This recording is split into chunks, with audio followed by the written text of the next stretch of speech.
오늘은 경계선 성격 장애에 대해서 읽어보도록 하겠습니다. 그래서 Borderline Personality Disorder.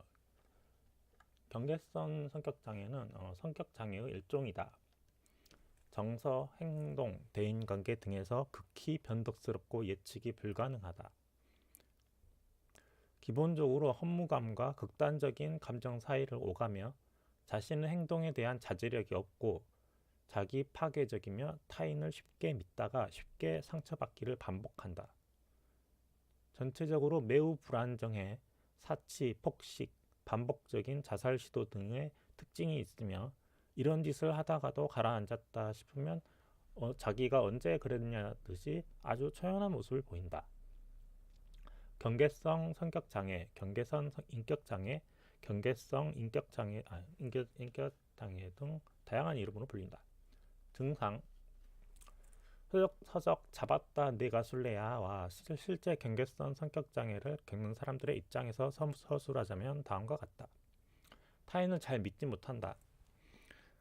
이것은 아마도 성장 환경에서 애착 상대에게 갖는 기대와 신뢰감이 아주 좌절된 것에 기인하는 것으로 추정된다. 대인관계 및 대화에 있어 양가 감정이 지속적으로 등장한다. 양가 감정. 양가 감정은 어떤 한 대상에 대해서 전혀 정반대되는 감정을 동시에 느끼는 것. 다만 그 정반대되는 감정이 하나의 사건에서 모두 표출돼야 할 필요도 없고 이유도 없다. 대표적으로 애증이란 감정도 긴 역사 속에서 많이 표현되어 왔고 일상어에서도 시원섭섭하다, 비러스윗, 좋기도 하고 슬프기도 한 등의 표현이 있으며 사회심리학 및 각종 연구에서 쓰이는 양가적 차별이라는 용어도 있다. 정서적인 공간과 긴 생각이 필요한 설명을 안 거치고 설명하자면 다이어트 중인 사람들이 배가 고파서 밥을 먹고 싶은데 다이어트 때문에 자기가 먹고 싶은 만큼 밥을 먹기가 싫어지는 그런 감정을 말하는 것이다. 주로 어떤 동일한 대상의 한 속성에 대해서 느끼는 감정과 다른 속성에 대해서 느끼는 감정이 그런 감정 각각으로는 전혀 상반됨에도 상반된 그런 감정들 하나하나가 본인의 전체 의식을 뒤흔들 만큼 강렬한 경우에 이런 심리가 발생한다.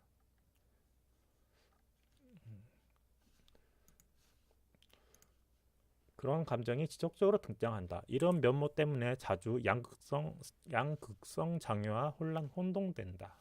양극성 장애가 또 있어요. 상대가 자신의 기대에 어긋난 행동을 하면 금세 폭력적인 행동으로 이어지는데 이때 속에선 제발 날 멈추고 나한테 미안하다고 당장 말해줘라는 생각이 들기 시작하지만 행동을 멈추기 힘들어진다. 자살 협박 내지는 흉내를 낼 때의 감정은 이런 식으로라도 너를 붙잡아 둘 거야 해서 이런 짓을 하다니 난 역시나 쓰레기야. 이젠 이 사람이 날 싫어하겠지. 제발 날 버리지 말아 달라고 애원해야 해로 바뀌어 상대방이 보기에는 무척 혼란스럽다.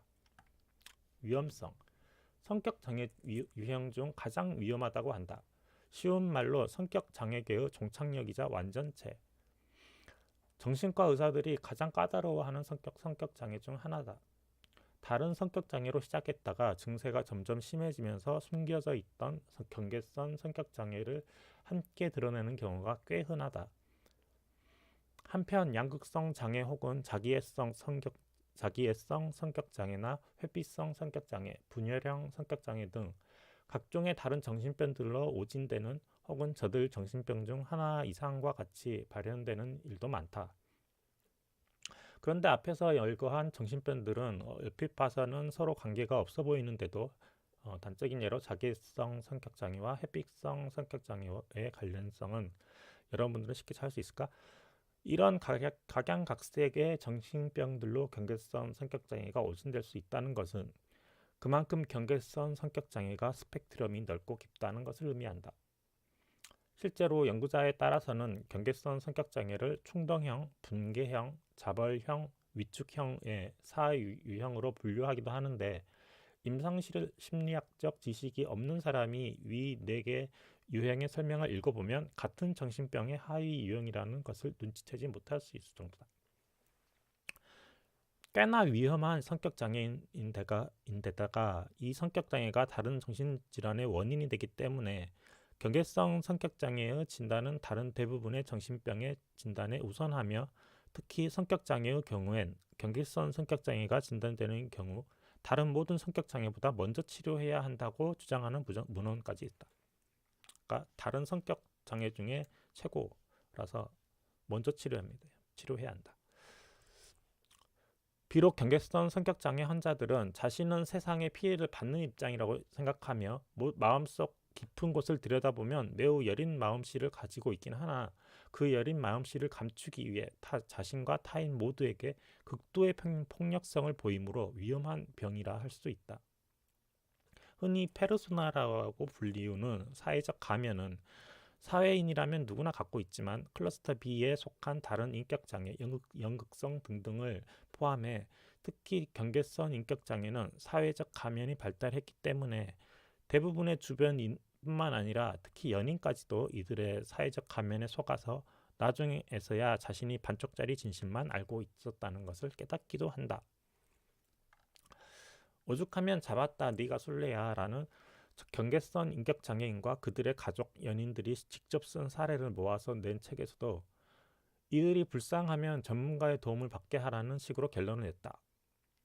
경계성 성격장애 환자들에게는 누군가가 자신을 나쁘게 본다는 것은 그 자체로 죽음을 의미할 수 있을 정도로의 고통으로 다가오며 그런데다가 자아 개념이 극히 미약하며 주변 환경에 아주 쉽게 영향을 받는 이들로서는 스스로 자신에게 나쁜 말을 하기가 극히 힘듦을 생각해보면 잡았다 네가 술래야 책에서 경계성 성격장애들이 직접 내린 저 결론의 무게를 알 수 있다. 위에 써있듯이 자신을 나쁘게 본다는 것은 그 자체로 죽음을 의미할 수도 있을 정도의 고통이라는 것에 주목하자. 그만큼 평범한 사람들보다는 신경을 많이 쓰게 된다는 것은 확실하다. 이들은 버림받아 그런 고통을 겪지 않기 위해서 어떻게든 살기 위해 발버둥치는 존재들이다. 이를 위해 수단과 방법을 가르치지 않을 것이다. 그만큼 경계성 환자들과 깊이 관여하는 사람들은 껄핏하면 자살암시나 협박을 하는 경계성뿐만 아니라 자신 또한 위험한 위치에 있음을 인식하는 것이 중요하다. 특히 연인관계나 배우자의 위치가 되었을 경우 무엇보다도 정신을 차리고 사는 것이 중요한 것이 그 행동 양식이 내연적 자기애성 성격장애와 매우 유사하기 때문에 직접적인 공격성은 물론이거니와 수동 공격성, 자기합리화, 투사 등을 매우 흔하게 보이며 자기가 버림받을 것 같다든가 그런 상상만으로도 얼마든지 거짓말이나 바람, 배신 등을 할 수 있다는 것이다. 이로 인해 애인이나 배우자들이 정서적으로 큰 타격을 입게 되는 경우가 흔하다. 상당수의 경계성 성격 장애자들은 극단적으로 감정적이고 공감 능력 또한 풍부한 편인데 아이러니하게도 이러한 풍부한 공감 능력이 애인 배우자 관계에서 중요한 정조라는 측면에서 자신이 버림받는다는 상상만으로 일시적으로 기능을 상실하는 것이다.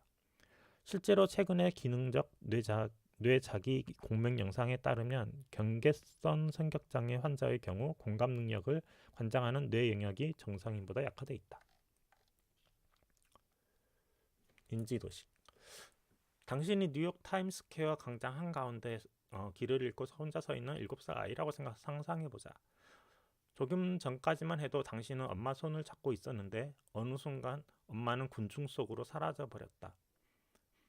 엄마를 찾으려고 주위를 미친 듯이 둘러보지만 엄마는 보이지 않고 겁나는 낯선 사람들이 당신을 차가운 눈빛으로 쏘아보며 지나갈 뿐이다. 바로 이런 감정이 경계성 성격장애가 있는 사람이 거의 언제나 느끼는 것으로 다시 표현하자면 자신만이 고립된 듯하고 불안하며 혼자라는 사실 때문에 겁에 질리는 그런 감정이라고 할 수 있다. 이들이 주로 가진 인지도식을 분석해보면 이 위험한 세상에서 나는 아무런 의지할 대상 없이 혼자 버려져 있다. 내가 의지하고 하고 싶은 사람에게 보호를 요청하면 그 사람은 분명히 나를 공격하고 조롱할 것이다. 이런 두 가지 모순된 양가 감정을 보인다.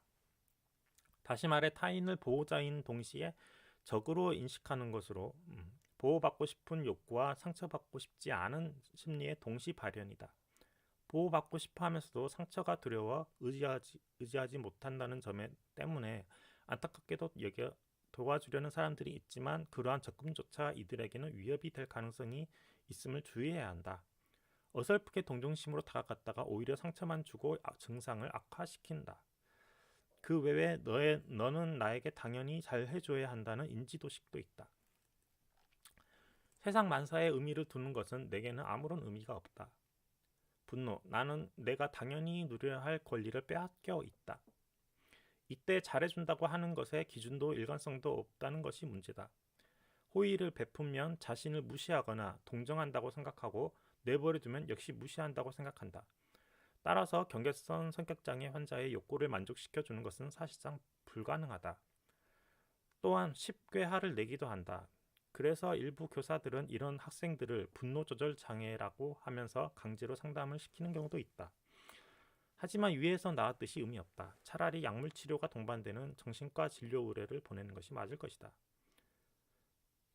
또한 영어 서적 중 경계성 성격 장애에 관한 책인 I Hate You, Don't Leave Me 란 책에서 제목부터 나오듯이 경계성 성격 장애를 앓고 있는 이들이 공격적으로 나오고 정말 싫어하는 것 같아도 그들의 마음속 깊은 곳에서는 이런 자신을 멈춰주고 붙잡고 용서해주고 사랑해달라는 의미이다.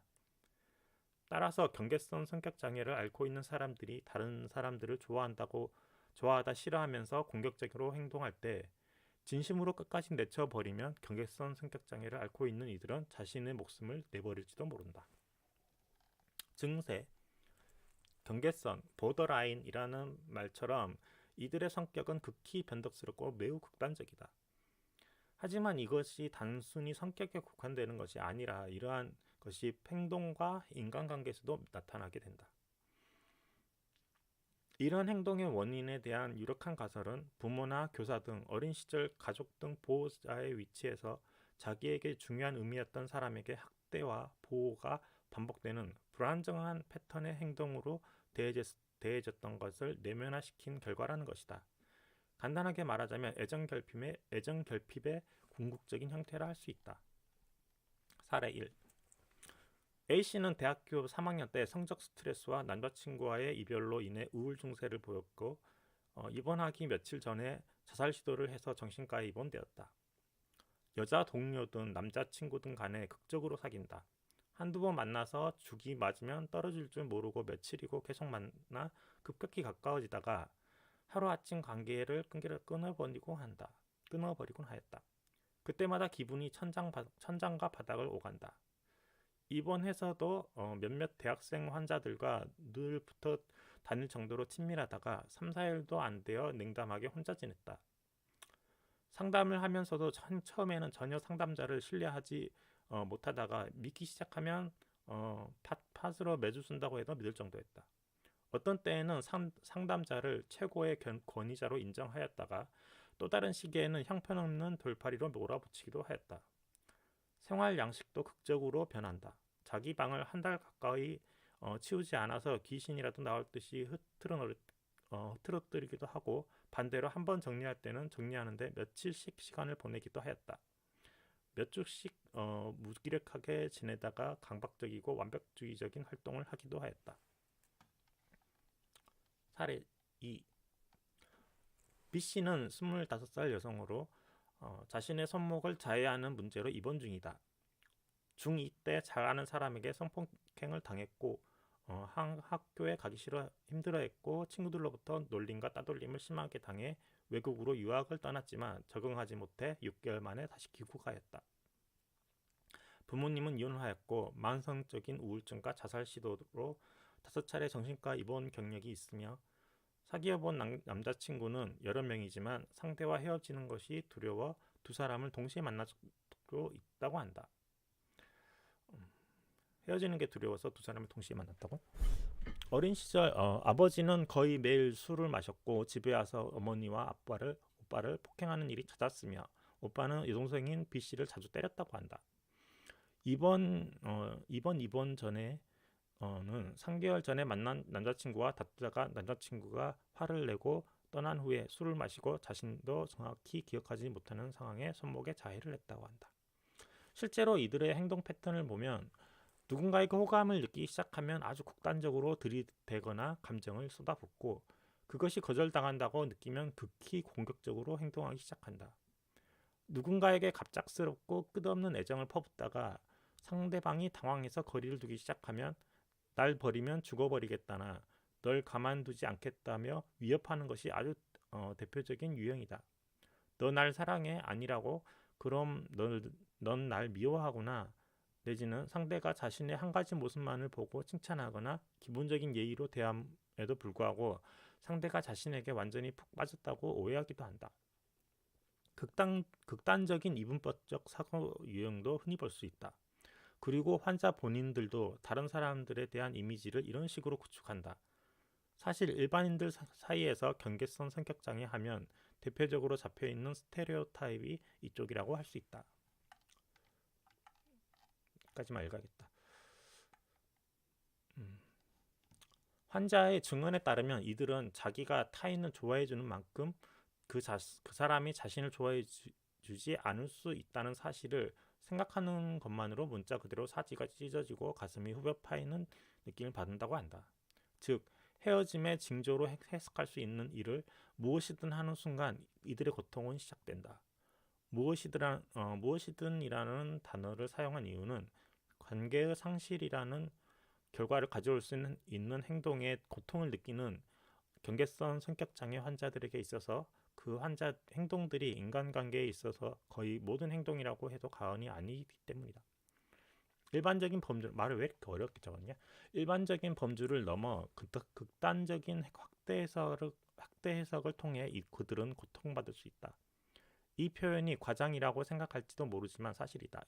애초에 이들은 환자 본인을 포함한 그 누구도 자신의 감정 상태를 파악할 수 없을 정도로 매우 불안정한 상태이며 심한 경우에는 좋아하는 사람을 바라보거나 생각하는 것만으로도 정서적 안정을 찾을 수 있을 만큼 매우 마음이 망가진 사람들이다. 이런 경계성 성격장애 환자들은 정말로 헤어지는 것, 즉 사랑받지 못하는 상태에 빠지는 것을 극도로 두려워한다. 그래서 자신이 관계를 상실할 위기에 처했다고 생각할 때 공포에 질려 허둥대거나 격한 분노를 터뜨리거나 혹은 떠나지 말라고 애원하게 되는 경우가 있는데, 이는 그들이 느끼는 가장 흔한 수많은 감정 중 하나에 불과하다. 이들은 이런 불안감을 항상 가지고 있으며 경우에 따라서는 평생을 이런 감정 속에서 살아가게 된다. 또 이들의 자존감은 아주 낮으며 일상적인 정서적 상호작용에도 양가 감정을 수없이 깔고 들어간다. 실제로 타인을 믿는 것이나 의지하는 것을 상당히 경계한다. 미친 듯이 경계하지만 실제로 이들의 행동 패턴을 보면 정말로 사랑, 인정, 관심에 목마르기 때문에 아무것도 아닌 걸로도 사람을 믿는다. 그러면서도 끝까지 의심을 떨치지 못하기 때문에 본인이 괴로워한다. 이 경계는 결코 끝이 없다. 정말 사랑하고 믿는 관계까지 도달했을지라도 끊임없이 경계한다. 그러나 이들의 진짜 문제는 이 다음부터다. 자신을 믿어주고 자신이 믿는 사람을 의심하고 경계했다는 사실에 자신을 자책하고 이로 인해 애정과 관심을 그 사람에게 요구하게 된다. 하지만 그렇게 하면 관계가 끊어지리라는 생각에서 오는 극도의 공포감으로 인해 이를 최대한 드러내지 않으려 하며 동시에 욕구를 끊임없이 억제하기 때문에 괴로워한다. 그리고 간신히 이를 잊을만 하면 다시 상대를 경계하거나 자신이 그 사람을 의심하거나 경계했다는 사실을 떠올리는 상황에 빠져 악순환이 반복된다. 이 때문에 이들은 하루 24시간 내내 자신의 공포, 걱정과 함께 있어야 한다. 잠시나마 떨쳐냈다 한들 그 과정에서 금방 새로운 공포와 불안이 생겨나거나 기존의 그것이 되살아난다. 한마디로 경계성 성격장애 환자들은 절대 행복할 수 없다. 또 타인의 좋은 점과 나쁜 점을 함께 보는 것이 매우 힘들기 때문에 다른 사람들을 천사 아니면 악마로 인식한다. 특정한 순간에 좋거나 나쁘게 느낄 뿐 그 중간이나 회색지대는 존재하지 않는다. 평소에 굉장히 의지하고 신뢰하는 인물이라고 해도 말 한마디에 공격적으로 나오거나 다시 긍정적으로 보기 전까지는 극도로 혐오하게 된다. 이들은 성격이라는 옷감 안에서 처음에는 작게 해졌던 부분이 나중에는 완전히 해지게 된다. 즉, 자기 정체감과 다른 사람들의 정체성이 더욱 극적으로 더욱 자주 바뀐다. 커피 한 모금. 경계성 인격 장애의 사람들은 기본적으로 뭐 아니면 도라고 생각한다. 그 경계가 지나치게 흐릿해서 마구잡이로 온탕과 냉탕을 왔다 갔다 하는 것이다. 그 결과 내 앞에 있는 이 상대방은 천사거나 악마 둘 중 하나로 본다. 때문에 100번을 잘해도 한 번의 잘못으로 이 사람이 날 떠나려고 하는구나 하고 혼자 망상하고 방어하며 위와 같은 과민적 반응들을 보이는 것이다. 그런 행동을 하면서도 얻고자 하는 것은 자신이 이렇게까지 바닥을 보이면서 지랄했을 때에도 상대방은 나를 떠나지 않겠다고 하는 확신일지도 모르겠다. 경계성 인격장애 환자는 자기 스스로를 지나치게 냉소적으로 바라보며 이 위험한 세상에서 나는 아무런 의지할 대상도 없이 혼자 버려져 있다고 내가 의지하고 싶은 사람에게 보호를 요청하면 그 사람은 분명히 나를 공격하고 조롱할 것이다. 그렇지만 내 모든 것을 받아주고 의지하게 해주는 사람이라면 날 정말로 사랑하는 사람이겠지라고 생각하기 때문에 상대방에 대해서 언제든지 돌아서서 날 공격할 적이라 여기면서도 그에게 보호받고 의지하고 싶어하는 모순된 감정을 갖는다. 이렇게 증상이 심각함에도 오히려 성격장애 중에서는 아주 전형적이고 흔한 성격장애이며 성격장애 중 정신과 외래 입원 진료 비율이 가장 높은데 조현병이나 아스퍼거 증후군 등 유명한 정신병들과 달리 이상하게도 잘 알려지지 않았다. 어떻게 보면 오랜 기간 진행된 알코올 중독, 마약 중독에서 나타나는 증상과 비슷하다. 알코올로 인해 전두엽이 파괴가 되기 시작하면 저러한 증세도 쉽게 잘 나온다. 이성을 담당하는 전두엽이 망가졌기 때문이다. 또한 경계성 성격장애 환자들 중에서 알코올 중독에 걸린 환자들을 흔하게 볼 수 있다. 폭력적인 증상이 심하게 나타나는 알코올 중독자의 경우 전자나 후자나 모두 위험하다. 경계성 성격장애와 치매, 특히 진행된 치매와도 증상이 비슷한데 이도 역시 알코올처럼 전두엽의 성상으로 비슷하게 보이기 때문이다. 간질, 특히 축두엽 간질과도 증세가 매우 비슷한데 흔히 정신운동성 발작에서 이러한 성격들이 나타나기 때문에 축두엽 간질과도 어느 정도 감별이 요구된다.